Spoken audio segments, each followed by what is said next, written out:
الصلاة والسلام على أشرف الأنبياء والمرسلين أما بعد فأعوذ بالله من الشيطان الرجيم بسم الله الرحمن الرحيم اللهم صل على سيدنا ومولانا محمد النبي الأمي وعلى آله وصحبه وبارك وسلم۔ اللہ رب العالمین سورۃ التوبہ آیت نمبر 106 کے اندر ارشاد فرما رہا ہے وَآخَرُونَ مُرْجَوْنَ لِأَمْرِ اللَّهِ إِمَّا يُعَذِّبُهُمْ وَإِمَّا يَتُوبُ عَلَيْهِمْ وَاللَّهُ عَلِيمٌ حَكِيمٌ۔ اور اللہ کا حکم آنے تک کچھ دوسروں کو مؤخر کر دیا گیا، یا تو اللہ انہیں عذاب دے گا اور یا ان کی توبہ قبول فرما لے گا، اور اللہ علم والا حکمت والا ہے۔ وَآخَرُونَ مُرْجَوْنَ لِأَمْرِ اللَّهِ، اور اللہ کا حکم آنے تک کچھ دوسروں کو مؤخر کر دیا گیا۔ غزوہ تبوک سے رہ جانے والے کچھ لوگ وہ ہیں جنہیں موقوف رکھا گیا یہاں تک کہ ان کے بارے میں اللہ رب العالمین کا حکم ظاہر ہو جائے۔ اگر وہ اپنے جرم پر قائم رہے اور توبہ نہ کی تو اللہ رب العالمین انہیں عذاب دے گا، اور اگر انہوں نے توبہ کر لی تو اللہ تعالیٰ ان کی توبہ قبول فرمائے گا۔ غزوہ تبوک سے رہ جانے والے صحابہ کرام رضی اللہ تعالی عنہم کی تعداد 10 تھی۔ ان میں سے 7 صحابہ کرام رضی اللہ تعالی عنہم انہوں نے ندامت اور شرمندگی کی وجہ سے خود کو مسجد کے ستونوں سے بندوا لیا تھا۔ سرکار دو عالم صلی اللہ علیہ وسلم کی بارگاہ میں ان 7 صحابہ کرام رضی اللہ تعالی عنہم کے اعتراف جرم اور توبہ کی قبولیت کا ذکر مذکور ہے۔ اس سے پہلے جو آیات مقدسہ ہیں ان میں آیا، جبکہ بقیہ 3 صحابہ کرام رضی اللہ تعالی عنہم نے چونکہ ان کی طرح ستونوں سے خود کو باندھ کر اپنی توبہ اور ندامت کا اظہار نہ کیا تھا، اس لیے ان کی توبہ کی قبولیت کو مؤخر کر دیا گیا۔ اس آیت میں انہی 3 صحابہ کرام رضی اللہ تعالی عنہم کا ذکر ہے۔ والذین اتخذوا مسجدا ضرارا وکفرا وتفریقا بین المؤمنین وارصادا لمن حارب اللہ ورسولہ من قبل ولیحلفن ان اردنا الا الحسنى واللہ یشہد انہم لکاذبون۔ اور کچھ منافق وہ ہیں جنہوں نے نقصان پہنچانے کے لیے اور کفر کے سبب اور مسلمانوں میں تفرقہ ڈالنے کے لیے اور اس شخص کے انتظار کے لیے مسجد بنائی جو پہلے سے اللہ اور اس کے رسول کا مخالف ہے، اور وہ ضرور قسمیں کھائیں گے کہ ہم نے تو صرف بھلائی کا ارادہ کیا اور اللہ گواہ ہے کہ وہ بے شک جھوٹے ہیں۔ والذین اتخذوا مسجدا ضرارا، اور وہ جنہوں نے نقصان پہنچانے کے لیے مسجد بنائی، یعنی مسجد ضرار بنائی۔ یہ آیت کریمہ منافقین کی ایک جماعت کے بارے میں نازل ہوئی جنہوں نے مسجد قباء کو نقصان پہنچانے اور اس کی جماعت میں تفریق ڈالنے کے لیے اس کے قریب ایک مسجد بنائی تھی۔ اس میں ایک بڑی چال یہ تھی کہ ابو عامر جو زمانہ جاہلیت میں نصرانی راہب ہو گیا تھا، تاجدار مآب صلی اللہ علیہ وسلم کے مدینہ طیبہ تشریف لانے پر آپ صلی اللہ علیہ وسلم سے کہنے لگا یہ کون سا دین ہے جو آپ لائے ہیں؟ تو اللہ کے نبی علیہ السلام نے فرمایا میں ملت حنیفہ دین ابراہیم لایا ہوں۔ ابو عامر کہنے لگا میں اسی دین پر ہوں۔ حضور اکرم صلی اللہ علیہ وسلم نے فرمایا نہیں، اس نے کہا کہ آپ نے اس میں کچھ اور ملا دیا ہے۔ حضور اقدس صلی اللہ علیہ وسلم نے فرمایا نہیں، میں خالص اور صاف ملت لایا ہوں۔ پھر ابو عامر نے کہا ہم میں سے جو جھوٹا ہو اللہ اس کو حالت سفر میں تنہا اور بے بس کر کے ہلاک کر دے۔ اللہ کے نبی علیہ السلام نے فرمایا آمین۔ تو لوگوں نے اس کا نام ابو عامر فاسق رکھ دیا۔ جنگ احد کے دن ابو عامر فاسق نے نبی مکرم صلی اللہ علیہ وسلم سے کہا کہ جہاں کہیں کوئی قوم آپ سے جنگ کرنے والی ملے گی میں اس کے ساتھ ہو کر آپ سے جنگ کروں گا۔ چنانچہ جنگ حنین تک اس کا یہی معمول رہا اور وہ نبی مکرم صلی اللہ علیہ وسلم کے ساتھ مصروف جنگ رہا۔ جب حوازن کو شکست ہوئی اور وہ مایوس ہو کر ملک شام کی طرف بھاگا تو اس نے منافقین کو خبر بھیجی کہ تم سے قوت و اسلحہ جو سامان جنگ ہو سکے سب جمع کرو اور میرے لیے ایک مسجد بناؤ۔ میں شام روم کے پاس جاتا ہوں، وہاں سے رومی لشکر لے کر آؤں گا اور سید عالم صلی اللہ علیہ وسلم اور ان کے اصحاب رضی اللہ تعالی عنہم کو نکالوں گا۔ یہ خبر پا کر ان لوگوں نے مسجد زرار بنائی اور رسول مکرم صلی اللہ علیہ وسلم سے عرض کیا تھا، یہ مسجد ہم نے آسانی کے لیے بنائی ہے کہ جو لوگ بوڑھے، ضعیف، کمزور ہیں وہ اس میں بفراغت نماز پڑھ لیا کریں۔ آپ اس میں ایک نماز پڑھا دیجئے اور برکت کی دعا کیجئے۔ رسول کریم صلی اللہ علیہ وسلم نے فرمایا کہ اب تو میں سفر تبوک کے لیے جا رہا ہوں، واپسی پر اللہ تعالیٰ کی مرضی ہوگی تو وہاں نماز پڑھ لوں گا۔ جب نبی مکرم صلی اللہ علیہ وسلم غزوہ تبوک سے واپس ہو کر مدینہ طیبہ کی طرف کے قریب ایک علاقے میں ٹھہرے تو منافقین نے آپ سے درخواست کی کہ ان کی مسجد میں تشریف لے چلیں۔ اس پر ہی آیت کریمہ نازل ہوئی اور ان کا فاسد ارادوں کا اظہار فرمایا گیا۔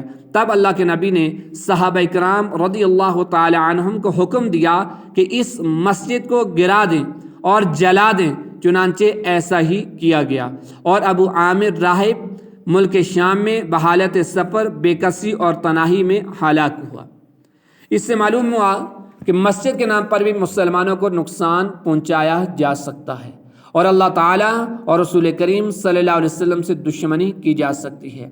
لہٰذا ایسی مسجدوں سے بھی کہ جہاں پر شر، فتنہ انگیزی ہو، تو اگر ایسا کہیں پر معاملات ہوں تو ان مساجد کے اندر اصلاح کی اشد ضرورت ہوتی ہے۔ اور مسجد یہ اللہ کا گھر ہے، جو مسجد بنائی جاتی ہے وہ صرف اور صرف عبادت الہی کے لیے ہی مقصود ہوتی ہے کہ اس کے اندر نہ کسی قسم کا شر، نہ فتنہ، نہ فساد ہو، بلکہ اللہ کی وحدانیت کا پرچار ہو، حضور علیہ الصلاۃ والسلام کی محبت، حضور علیہ الصلاۃ والسلام کی تعلیمات کا وہاں پر درس ہو، یہی مساجد کا مقصود ہے۔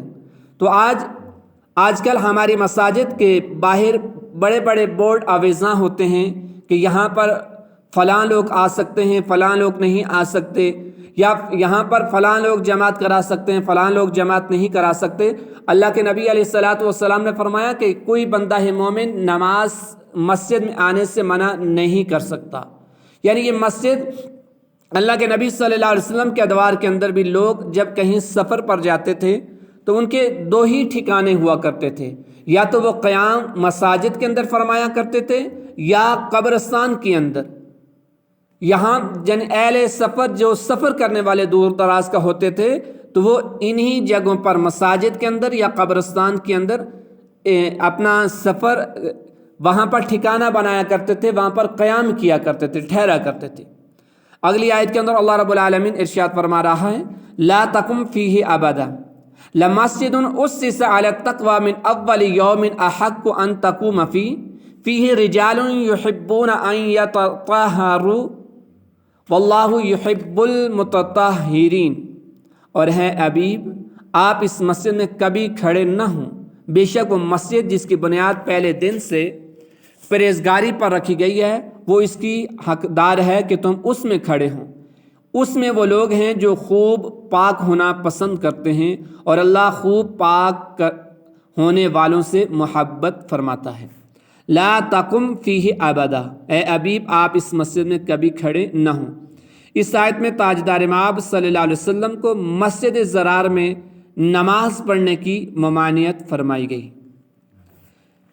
امام عبداللہ بن احمد نصفی فرماتے ہیں کہ بعض مفسرین کا قول یہ ہے کہ جو مسجد فخر، ریا اور نمود و نمائش یا رضا الہی کے سوا اور کسی غرض کے لیے یا حرام مال سے بنائی گئی ہو، وہ مسجد زرار کے ساتھ لاحق ہے۔ فی زمانہ مسلمانوں کے ایک تعداد ایسی ہے جنہیں عالیشان مسجدیں تعمیر کرنے پر اور زیادہ مساجد بنانے پر ایک دوسرے سے فخر کا اظہار کرتے ہیں۔ ان کے دلوں کا حال اللہ تعالیٰ ہی بہتر جانتا ہے، یا خود انہیں اپنے دلوں کا حال اچھی طرح معلوم ہے۔ اگر انہوں نے اللہ تعالیٰ کی رضا حاصل کرنے اور اس کی عبادت کرنے میں مسلمانوں کو سہولت پہنچانے کی نیت سے عالیشان اور خوبصورت مساجد بنائی ہیں تو ان کا یہ عمل لاحق تحسین ہے اور اجر و ثواب کا باعث ہے۔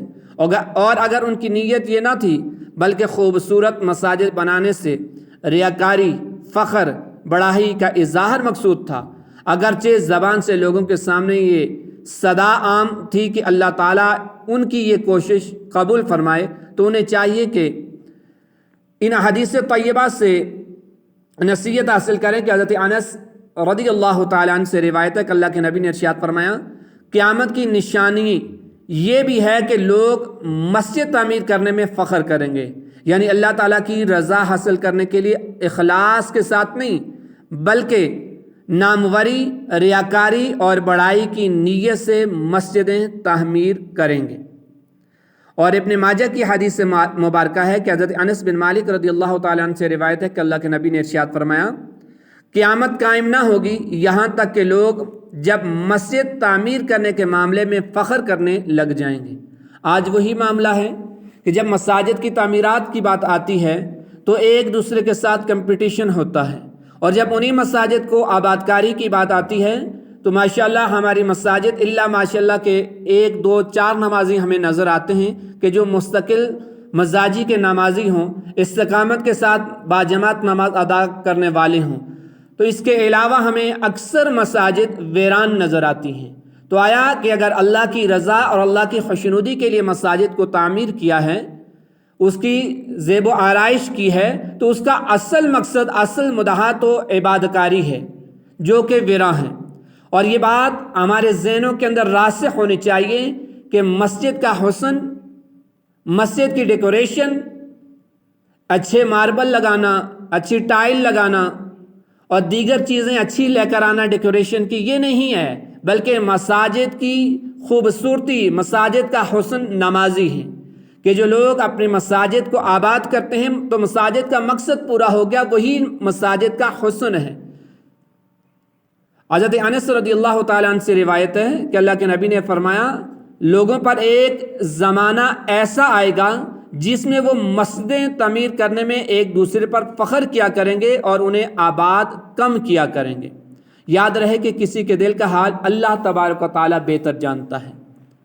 ہمارے پاس کوئی ایسا ذریعہ نہیں کہ جس سے ہم کسی کے دل کا حال معلوم کر سکیں، اس لیے کسی مسلمان پر بدگمانی کرنے اور اس پر الزام ڈالنے کی شرعاً کوئی اجازت نہیں کہ اس نے فخر، ریاکاری کی نیت سے مسجد تعمیر کی، لیکن تعمیر کرنے والے کو بہرحال اپنے قلب کی طرف نظر رکھنی چاہیے کہ اس کا مقصد کیا ہے۔ لَمَسْجِدٌ أُسِّسَ عَلَى التَّقْوَى مِنْ أَوَّلِ يَوْمٍ، بے شک وہ مسجد جس کی بنیاد پہلے دن سے پرہیزگاری پر رکھی گئی۔ اس سے مراد مسجد قباء ہے جس کی بنیاد اللہ کے نبی علیہ السلام نے رکھی، اور جب تک اللہ کے نبی صلی اللہ علیہ وسلم نے قباء میں قیام فرمایا اس میں نماز پڑھی۔ مفسرین کا ایک قول یہ بھی ہے کہ اس سے مسجد مدینہ مراد ہے۔ یاد رہے کہ دونوں مسجدوں کے بارے میں حدیثیں مذکور ہیں اور دونوں باتوں میں کوئی تعارض نہیں کہ آیت کا مسجد قباء کے حق میں نازل ہونا اس بات کو مستلزم نہیں ہے کہ مسجد مدینہ میں یہ اوصاف نہ ہوں۔ حدیث میں مسجد نبوی اور مسجد قباء کے کثیر فضائل مذکور ہوئے ہیں۔ اللہ رب العالمین کی بارگاہ میں دعا ہے کہ رب العالمین ہمیں قرآن کریم کی آیات مقدسہ کو سامنے رکھتے ہوئے اپنی زندگیوں کے شب و روز گزارنے کی توفیق عطا فرمائے۔